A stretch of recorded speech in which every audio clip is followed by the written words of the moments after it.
this border war. Fans called it Moonshine Throwdown. I think that's the best rivalry name, an unofficial name, but the best rivalry name I've come across. Yeah, unofficial that should become official soon enough. Embrace it. 5 receivers at Duncan's disposal. Duncan stepping up. Hit! Ball is loose! Big call here. Marshall thinks they have it. And the Horde do! Here's the kickoff from Amaretto Curry to the Hilltoppers, and we are underway. And a fake reverse on the kick return.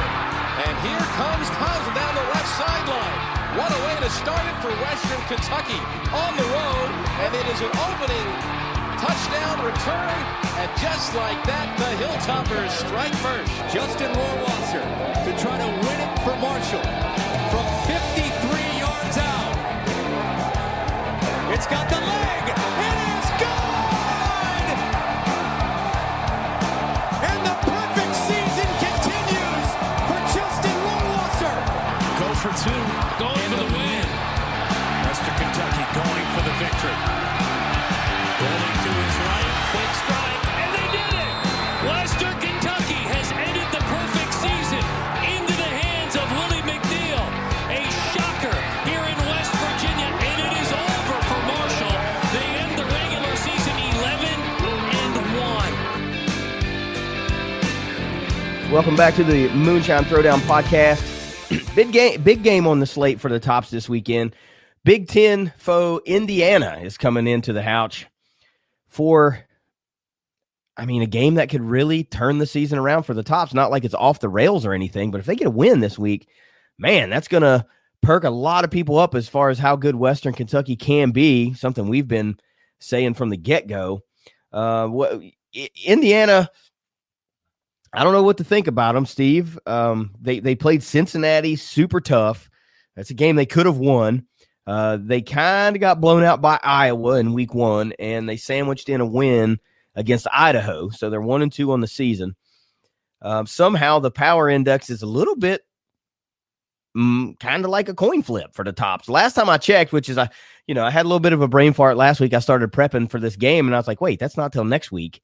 But I got as far as looking at the power index, and last week it was 34-something%, and now it's up to 41.7% chance for the Tops. So that's a decent sized coin flip, if you ask me. There was no way that Western wasn't going to go into this game as a home dog. Even if they were undefeated, they were going to be a home dog. Tops are +9, over under 64. I'm not a betting man, but I just feel like that is a pound the over type over under. But look, here's the meat and potatoes. All time, Western Kentucky, Indiana, 3-0 Indiana. 2015 was a tight game, 38-35. But look, it's a new day. It's a new offense. Game's going down, of course, 9:25, 7 p.m. Central on CBS Sportsnet. So if you can't make it, which seems like just about everybody in the Bowling Green metro area is going, it's an announced sellout at the Houch. Standing room only tickets are available, so you better go. It's going to be a raucous, fun, good time, win or lose, but it's going to be a heck of an atmosphere to be a part of. Tops are going with a blackout as well, so they're going all in for this one. Now, this is a marquee home game on the schedule, without a doubt. So, what do you think? I've said since the get-go that I think this was a winnable game. I felt good about it, even in the preseason, before we even saw the Tops take a snap, this new-look offense, any of that. I felt good about their chances to beat Indiana, and I can't say that I feel terrible about it. I feel like they can still get a win in this game. What's it look like to you? Yeah, man, I'd have to agree. Looking back to that 2015 matchup in Bloomington, I was actually there with a couple buddies, and that game, if I recall correctly, we were without our running back 1 and running back 2, which was Leon Allen and Ace Wells, if I'm not mistaken. Now, I think DeAndre Furby started that game at running back, which is a good running back, but I think he was a young running back at that time. Brandon Dowdy was still quarterback. He threw a bad interception late in the game. It was a bad interception, and I think Indiana returned the opening kickoff for a touchdown, if I'm not mistaken. So easily could have won that game. Obviously, that was 6 years ago. total different teams and makeups. But, that was a winnable game then. And, I feel the same way about this team.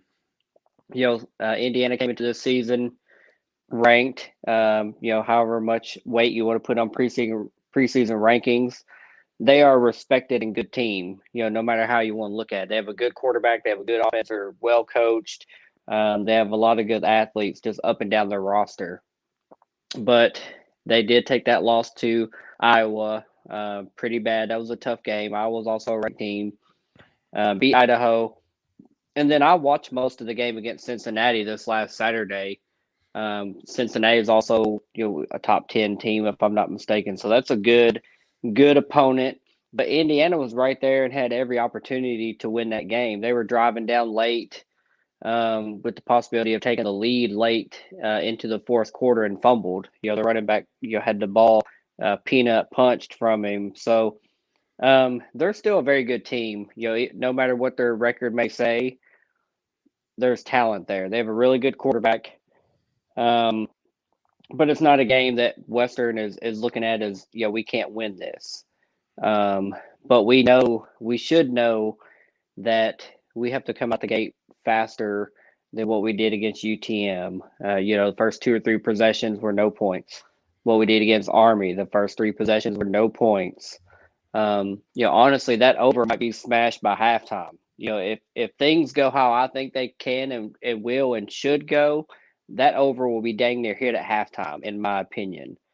I don't know if that will continue for the whole game and we have a 66-67 type shootout, but I think both of these teams can score. I think both of these teams have defenses that will give up yards and points. And it should be fun. You've already mentioned the sellout aspect. The house is going to be full. It's going to be black. And it's going to be fun. I mean, we haven't had this type of environment since Vanderbilt was in, several years ago. We lost that game in overtime. So I'm looking forward to it. Good team, good matchup, but it's time to get that Big Ten victory monkey off of our back. And I think we can do it. Well, you mentioned that these are different teams, obviously different personnel. Yes. But what is, the common denominator really in that 2015 team versus this team now? Well, it's a Brom squad type offense, right? It's a pass heavy offense, and that's what worked against them before. And you mentioned this is a team that will give up yards and points, and yeah, you're right. And look, let's not undersell the fact that Indiana could have definitely won that game against Cincinnati. They went ahead and then turned right around and gave up a kickoff return for touchdown to go right back down to Cincinnati, and that is just uber deflating. And I'm not sure that it didn't take them out of the game, but that just takes so much wind out of your sails that it's hard to recover from that, especially late in a game. That Cincinnati game was one they definitely could have won. And if they come into, Houses Smith Stadium with just beating a top 10 Cincinnati team, man, talk about the mojo that they would have on their sideline. But look, it's a different story. To me, the game within the game for this one is, will Western Kentucky finally be able to slow down a rushing offense? Because if they can't do it, I'm not going to say that they'll get doubled up on time of possession like Army, because Indiana is obviously not going to run the same type of offense as Army, but you have to be able to possess the ball enough times to score enough points. And if you have a slow start and you can't get off the field on third down, you can't stop a 4-yard per carry average, you just may not have enough possessions to score enough points. But let's look at these teams in a nutshell. Indiana scoring and giving up miraculously exactly 28.7 points per game. I mean, okay. They should be 0-0-3 if the stats hold true, but that's pretty wild. Western Kentucky, on the other hand, scoring 47 a game and giving up 29.5. So we know the Toppers can score points. We also know the Toppers will give up points. Indiana's the same animal. Now, offensively, take this for what it's worth. They're playing teams like Iowa's defense, Cincinnati's defense that's, a lot tougher than the UT Martins of the world, and Army's no slouch, but let's face it, they're probably not defensively on the same level as Iowa. But still, IU's only gaining 315 yards per game on offense, slightly heavier on the pass than the rush, but not enough to blow you away. 180 through the air, 136 on the ground. Toppers are coming in at 531 yards of offense per game. Much more pass heavy, 456 yards through the air and 75 on the ground. That's a number that's going to have to get higher if they expect to have a legitimate shot in this game. Yards allowed, though, I use basically giving up as much as they're gaining. 297 yards that the defense is allowing for Indiana, 183 through the air, 113 on the ground, kind of plays into what the Toppers do well. They pass better than they run, and that's what seems to be what the Indiana defense is allowing. Toppers are giving up 406 yards, though.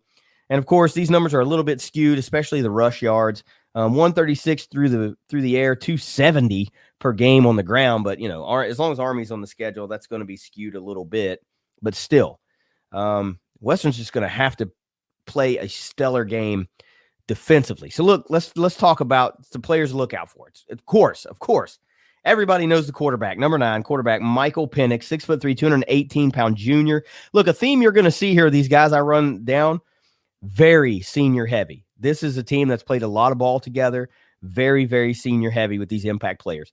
Penix is a junior, though, 42 out of 87, 448 yards, 4 touchdowns versus 6 interceptions. So he will toss it up from time to time, but he's only been sacked 4 times. Not too bad through 3 games.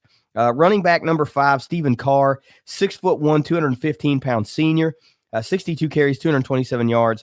It's only 3.7 yards per carry, but he has found the end zone 1 time.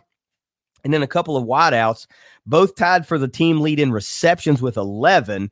Number 7, wide receiver DJ Matthews, the junior, 5'11", 160, gets the nod in yardage with 150.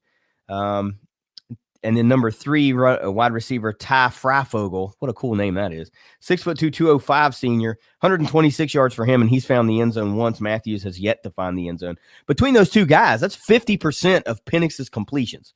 So you got to lock up on those 2 guys. They are obviously the weapons. So, Steve, look, we'll get into particulars later on. You got a senior-heavy impact player, Indiana offense, and we know what Penix can do. He's one of those mobile quarterbacks. He hasn't had very much success with it in 2021 so far, but you've documented many, many, many times how Western just seems to struggle with that mobile quarterback. So what do the Toppers have to do really defensively? What do you think we'll see from them defensively to kind of nullify what Indiana likes to do? Well, I think Penix is, I believe he's also coming off an injury maybe last year. He's not as mobile as what he was in prior seasons, if my memory recalls correctly.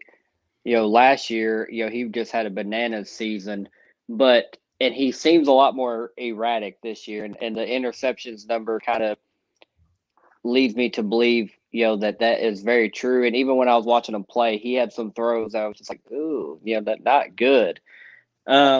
But I think we definitely have to start by containing him. You know, our edge guys, the guys up front, we've got to put pressure on him. You know, you've heard me say many times with other players, you know, Grant Wells type players, move them off their spot. Don't let him sit back, pick you apart. Move him off his spot, get him to run a little bit, make a bad decision that turns into a turnover or just an incompletion, whatever it may be. But I think we have to be aggressive up front, applying pressure, even if that doesn't equate to sacks. I think applying pressure and keeping him uncomfortable and moving out of the pocket as much as possible, you know, having to move around, I think will pay dividends. Then I also think we have to keep Indiana from getting ahead of the chain. We have, you know, first down can't be those 6, 7, 8 yard chunk plays. You know, we've got to be holding them to second longs, third and long, so that those 3rd and 4th down opportunities, you know, kind of like I said against Army, I would like to see that below 50%. You know, we want to get them off the field as much as possible, and that starts with strong play on 1st and 2nd down to set up those, you know, kind of that game flow that sets up. If, you know, if it's 2nd and short every time, then they're running the ball, running the clock. You can completely change the game flow if you're strong on 1st and 2nd down and you're forcing those passing plays on 3rd down, clock stopping, you're getting the ball back faster and more opportunity for you to score. So, you know, sounds simple, but it's going to be a really tall task and a really tough offense because they are talented. and it's not going to be any walk in the park to do any of those things that I mentioned. But I think we have to be aggressive up front and attacking Penix just from the get-go, all 4 quarters. We've got to chase him and make him uncomfortable.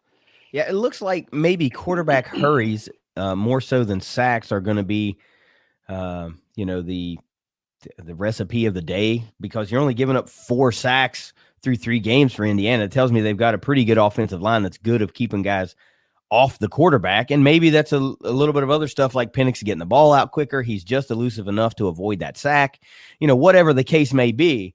So you may not get to him like you're saying, but if you can just force a throw, if you can rush a throw, if you can make him throw off balance or across the body, maybe you look up at the end of the day and you have 8 or 9 quarterback hurries, but only 1 sack.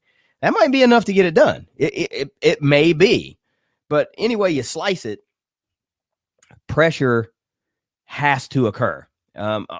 Also, I'm not trying to give anything away, but this defensive line is going to have its hands full. Big Ten offensive lines are historically big and strong and, above average size of what we're going to see in Conference USA. By and large, they are.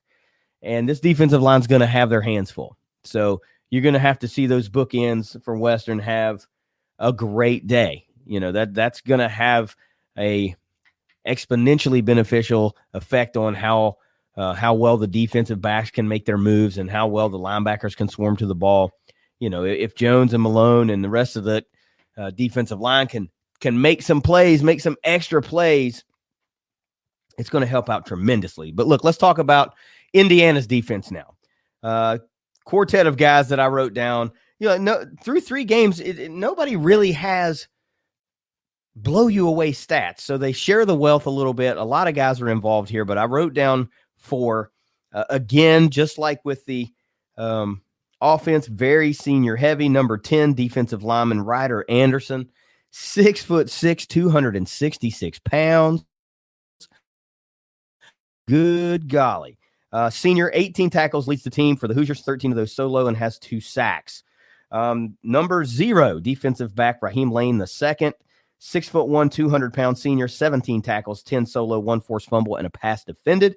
Number 3, defensive back Tywan Mullen, 5'10", 180-pound junior, 16 tackles, 14 of those solo. And number 4, you finally get a linebacker in the mix, Cam Jones, 6'3", 224 senior, 14 tackles, 9 solo, 1 sack, 1 forced fumble, and a pass defended. Look, I ran down the impact play line for this team, and they do okay. 5 sacks as a team, 1 interception, but they really swarm to the ball. They've got 3 forced fumbles and 4 fumble recoveries, so they're good for at least 1 a game in that category. 6'6", 266 is kind of worrisome to me. That's going to be a heavy load to handle.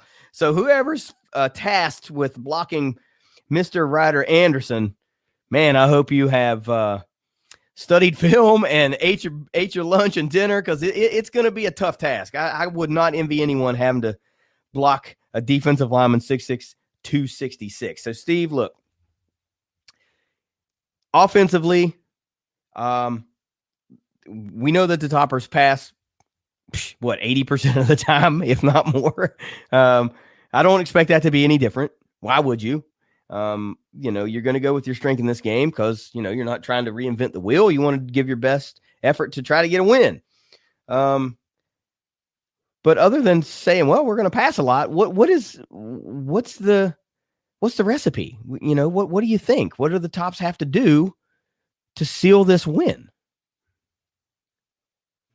Well, I've alluded to my first point already, and that's the slow starts that we've had in both Game 1 and Game 2 versus UT Martin and Army. We have to start fast. I mean, we've got to come out, score 2-3 touchdowns, bam, bam, bam, in a row, first quarter, get on the board. Because I think as soon as you do that, you put the pressure on them to match you. And it also, if they're not matching you, it's going to change their game flow, their pace, their diagramming of plays to, are they handing the ball off 80% of the time, or are they looking to drop back and pass? Once you're playing from behind, you're generally going to be passing more. So I think it kind of would help move away what they're doing from our weakness, which is rush defense, to something maybe that we're better at, which is passing defense. And Penix with 6 interceptions, has shown he might make a bad decision here or there. So I think starting fast is an absolute necessity. We can't have, what has become, it's only a 2-game sample, but we've had an early Bailey Zappi interception in 2 games, and then he got started, and then he got on fire. Caught his second wind and really took off. We need that to be the first drive. Click, Jerry Stearns. Everybody's just clicking, going down the field, scoring touchdowns. That we have to start fast. We can't start out behind the 8 ball in this game. The second thing kind of goes almost hand in hand with that turnovers. We have to keep them to a minimum. It's hard to say keep them to 0, but to a minimum, and obviously being plus in that category. We can't have 3-4 plus turnovers and expect to upset this team. They are, even if they're not ranked right now, they're that worthy a caliber of opponent that you're not going to spot them that many extra possessions that you didn't score and expect to beat them. It's just not going to happen. And then the last item, I've also alluded to this one earlier. We have to keep them in 3rd and 4th down manageable situations to where they're completing less than 50% of those. We've got to get them off the field. That defense has to become bend, don't break. If we get to 3rd down, it's 3rd and long, to where, 4th down, hopefully they're not thinking about going for it. They're putting it back to us, and they're getting off field more than 50% of the time. So I think those 3 things alone, if we're starting fast, not turning the ball over and getting the ball back, I think we will score enough and can score enough on their defense with the players we have, the playmakers we have, that we can win this game. 100% absolutely. But we have to do all 3 of those things. It can't be one of those. It can't be 2 of those. It has to be all 3 of those if we're going to come in and get this victory. Yeah, I think you and I copied off of one another when we made these points, because my number 1 point to victory for the Tops is also jump early. You got to get out on top and play with a lead and not be focused on, man, we gotta keep pace. You need to set the pace and make them keep pace. Number 2 for me is, I said it before, you're going to have to contain Penix and, keep him guessing, keep him moving, but not let him get loose on you. Perhaps the most important for me, number 3, is I think you have to play the best rush defensive game of 2021 to have a legitimate shot in this game. I'm talking about the season average is 270. That's not even worth comparing to, because it's so, off the rails because of, the stats that Army will put up. But so to say you have to be well below half of your season average, which is right on par, kind of with what they're gaining.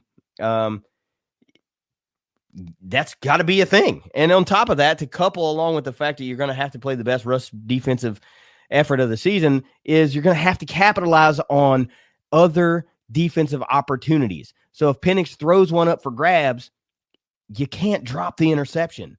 You got to haul it in. You can't give them another opportunity to burn you. So if he's going to make a bad decision, you got to capitalize on that for sure. And number 4 for me is you keep pushing. No matter what it is, you keep going, you keep going, you keep going. We saw that with Marshall and East Carolina to an extent. For a very, very small portion of the game, it seemed like Marshall took its foot off the gas and they were willing to settle for a field goal, which they ultimately missed, and gave East Carolina the opportunity to go down the field and score, and they ultimately won that game when it was all said and done. So you just got to keep pushing. Once you get that lead, keep pushing for all the points that you can muster. And at the end of the day, if you're doing what you do and you just couldn't make enough plays, or you turned the ball over too many times, at least you went down swinging. I don't think anybody's going to be as mad at that versus you had a lead and then you tried to play the clock game and then that's not what you do, so it didn't work. Everybody's going to wonder, well, why did you deviate from your offense? Why did you deviate from the pass game? This is what we do. So keep pressing, keep pushing. Even if it comes back to bite you potentially, you got to do what you do. So how about a 200 proof player, Steve? Who's your guy this week for Indiana? Well, let me flip through my notes, figure out who I put down here. Oh, I put down Bailey Zappi, number 4, quarterback 1. You may know him as the Conference USA offensive player of the week. You may know him as hashtag Zappy for Heisman. But I think it's going to start and end with his arm and the plays that he makes, the throws that he makes. Obviously, defense has to step up, make some stops, get off the field. But I think, so much of this season is going to be riding on what he does and the talent that he has and all the playmakers that he can utilize. So, I'm just keeping the streak going, keeping it alive, baby. 4-horse, Bailey Zappi, Conference USA Offensive Player of the Week. Pencil him in. He's there. It's him.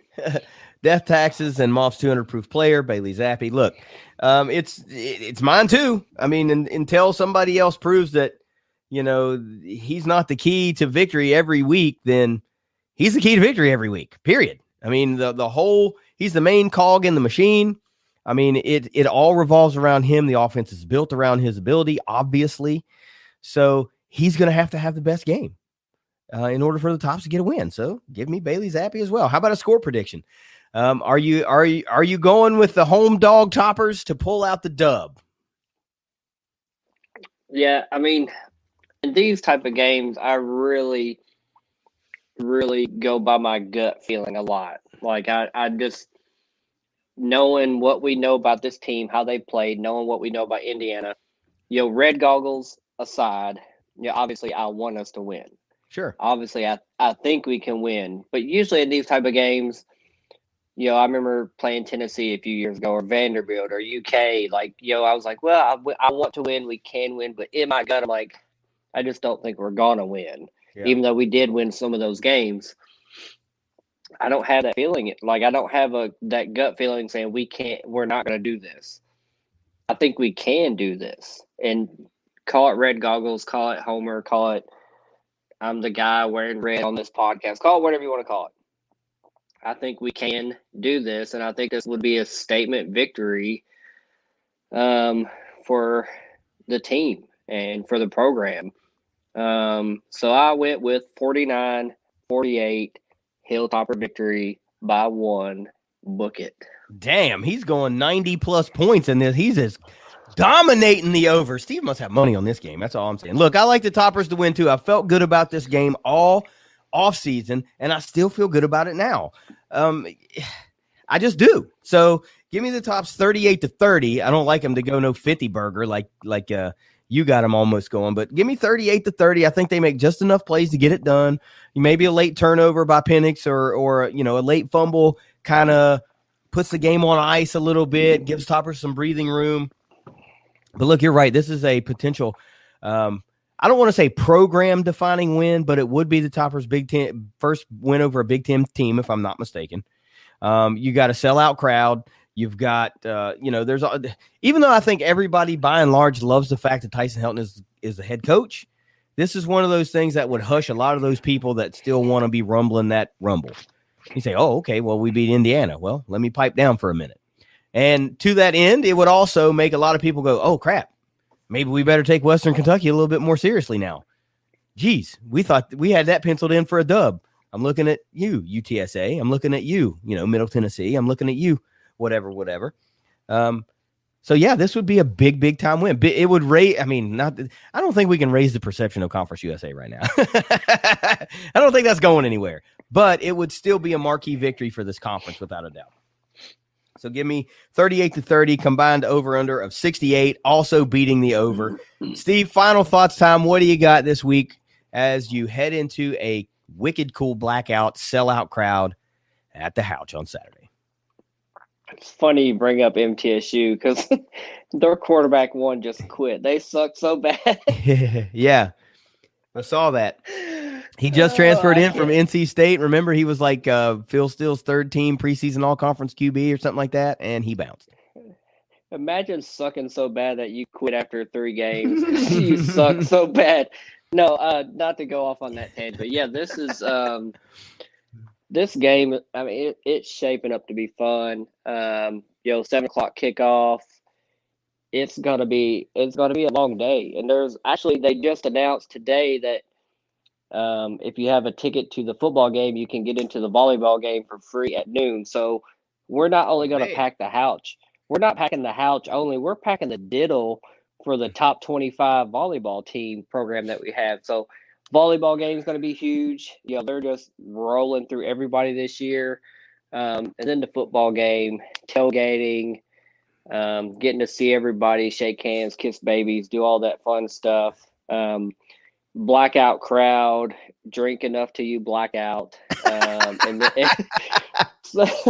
celebrate a victory, go to Hilligan's and cause some wildness. Like, man, this is just shaping up to be one of those games and one of those weekends that's just kind of epic, man. It's one of those ones that, like, I wish you could come up. Like, I wish I could bring you up to Kentucky. Like, hey, man, you got to experience this in Bowling Green. Even though you've been up here for some good Marshall games, good crowds. But I've also been there for a blackout. Yeah, this one though, I mean, this one's going to be. I mean, I've never been there for a sellout. I've never been there for a standing room only. So that in and of itself is going to be huge. You can imagine the berm is going to be, buttholes to elbows. I mean, they're going to be crammed in there like sardines. It's going to be loud. And the one thing we haven't mentioned, a big key to victory is to be able to keep that sellout crowd engaged. Keep them loud. And if you don't know how this works as a football fan, you're supposed to be loud as hell when your team's on defense and quiet as hell when your team's on offense. That's how the crowd impacts a game. Okay? You want your calls to get in. You don't want their calls to get in. So that's football crowd 101, if you didn't know. You're supposed to be quiet when your team is on offense. Yep. But anyway, this is going to be huge. Yeah, it's shaping up to be an epic game, an epic day. I just checked the weather. Right before we got on this, man, it's mostly sunny, like high 60s, right at 70. So it's going to be like beautiful, perfect, like early fall weather. Oh, man. I mean, it's going to be a fun day, and I just can't wait to just soak it all in, enjoy the atmosphere, see everybody that you see on football Saturdays. And hopefully watch the volleyball team dominate a victory, and then watch the football team dominate a victory, and then come back and yap my mouth like I knew it was going to happen without a doubt on the recap, because, baby, here we go. Yeah, I mean, Western's doing all they can to make a great day out of it. I mean, getting into the volleyball game, you can go catch lunch, early lunch or a brunch or whatever, and then head over to Diddle, watch a volleyball game, then start your tailgating and go all day. I mean, you could legit be tailgating for 6 hours or 5 hours. And, I mean, they're hooking up the crowd this Saturday. So take part in all of it. I mean, geez, it's going to be a beautiful fall day. Weather's going to be perfect. There's going to be lots of good food, good beverage, good people, big games. I mean, what more could you ask for? I wish I could be there, but well, that ain't happening. So that kind of sucks, but I know you'll be there. I know some other friends of ours, friends of the show, friends of, just everything will be there. And I'm sure you'll have a great time. I'm bummed that I could not be a part of the East Carolina Marshall recap and Appalachian State preview. Some things are just kind of off the rails here a little bit in Tampa. I'm glad that I was able to do this episode with Steve. So I just I don't like to go too very long without, taking part in these shows. I just have so much fun doing it. But in case you can't tell, I'm not sounding the best. I don't feel very well. But I'm powering through it just for our Hilltopper fans out there. But anyway, Steve, take us out of here. Hopefully we can be recapping a big dub. I'm going to say, go Mommy, go Tops, BIU. Go Herd. It's the Moonshine Throwdown podcast. Later.